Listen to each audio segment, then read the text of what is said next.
হঠাৎ করে ফৌজি বাবুকে কোথায় যেতে হলো আর কেন সেটা আজকের এই ব্লগে তোমরা দেখতে পারবা।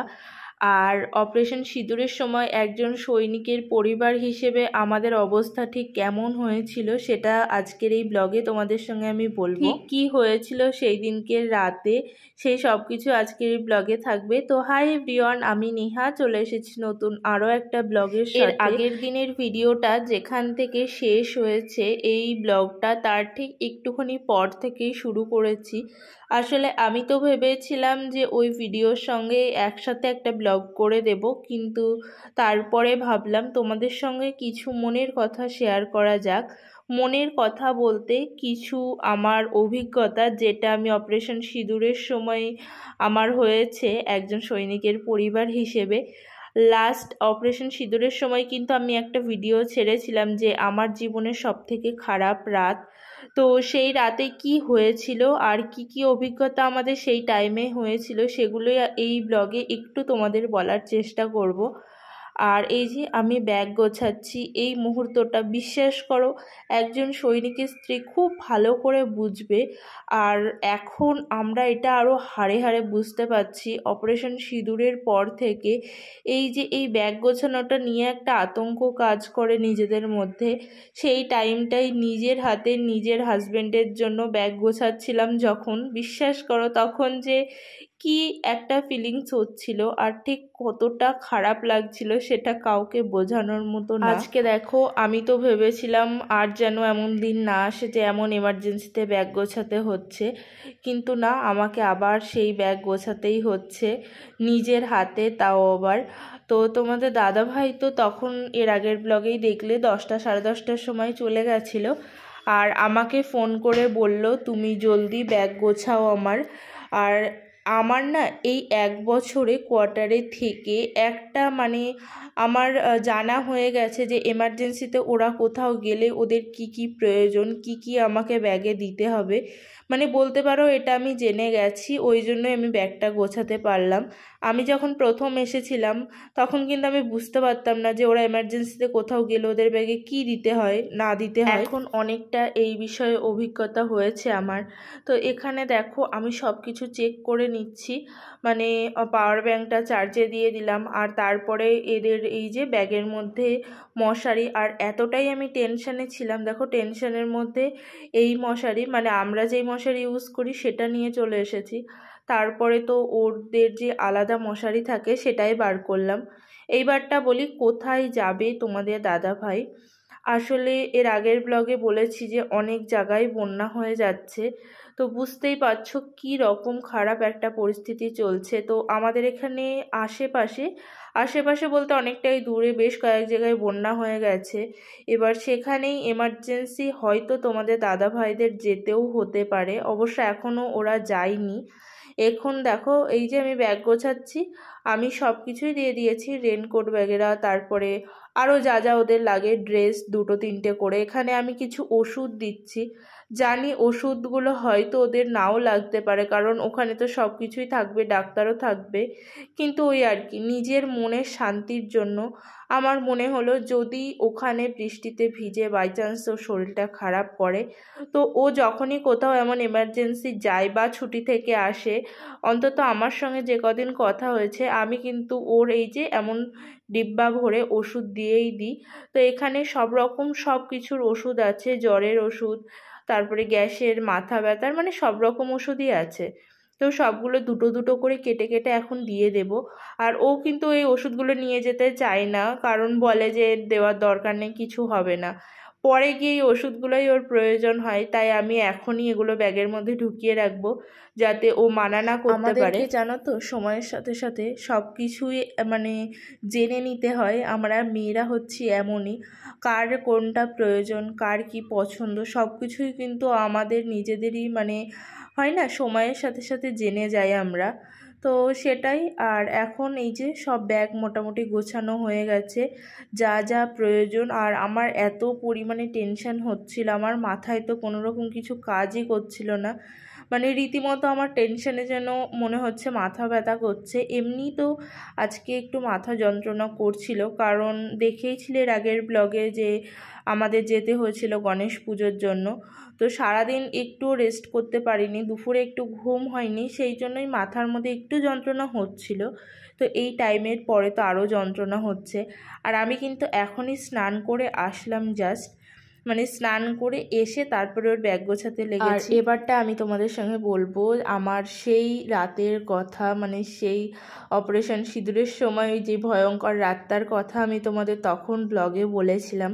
তখন যেহেতু পরিস্থিতিটা অমন চলছিল, তাই আমি তোমাদের সঙ্গে কিছুই বলতে পারিনি।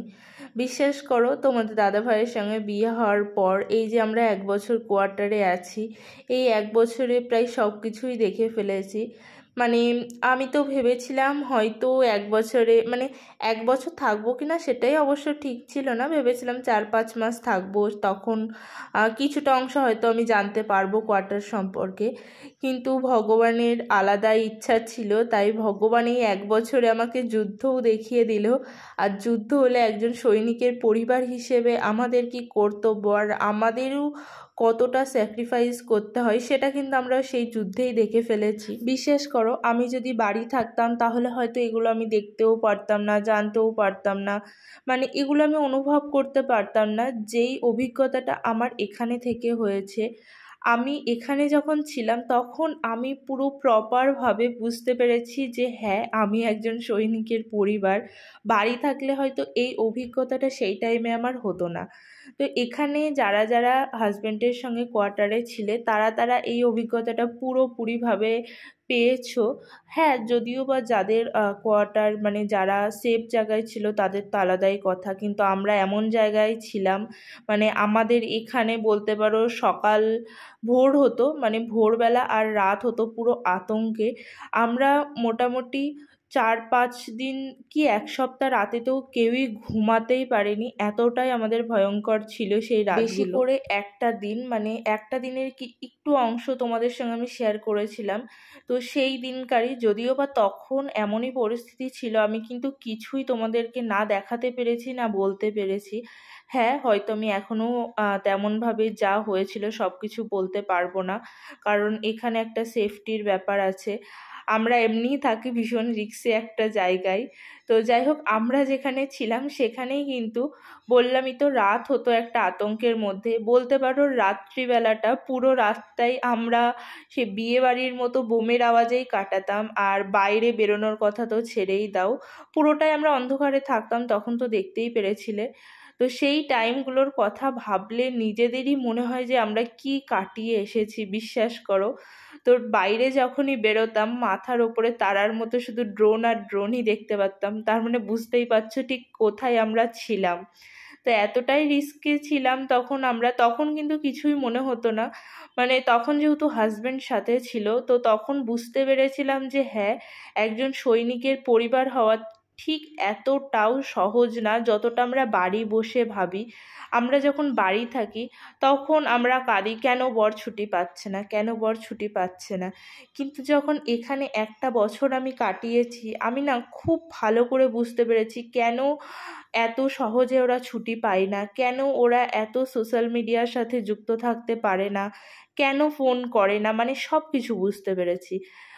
তো যাদের হাজব্যান্ড বা বয়ফ্রেন্ড আছে ফৌজে, তোমরা হয়তো ভাবো যে না আমার হাজব্যান্ড বা বয়ফ্রেন্ড ইচ্ছা করে ফোন করছে না, ওসব কিচ্ছু না। বিশ্বাস করো, ওরা এত খারাপ খারাপ পরিস্থিতির মধ্যে থাকে, সেগুলো যে মানে যার ওয়াইফ সাথে থাকবে তারা বুঝতে পারবে, যেমন আমরা বুঝতে পেরেছি। এই যে এখন একদিন ব্যাগ গোছালাম, তো তখন এমন অবস্থা হয়েছিল, মানে প্রত্যেক দিন রাত্রিবেলা তোমাদের দাদাভাই ফোন করতো যে জলদি ব্যাগ গোছাও, আমাকে যেতে হবে।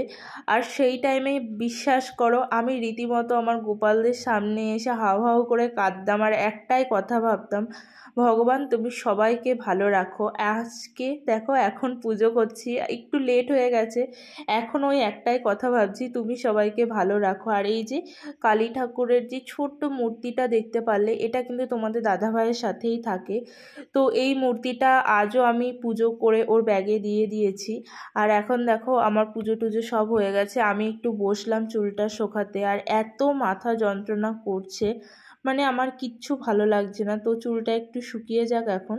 দেখো তারপরে আবার 1:10 বাজে এখন না মানে তোমাদের দাদাভাই এসেছিল, কিন্তু তখন যেহেতু ড্রেস পরা ছিল আর কোনো ভিডিও আমি তখন ওর নিইনি।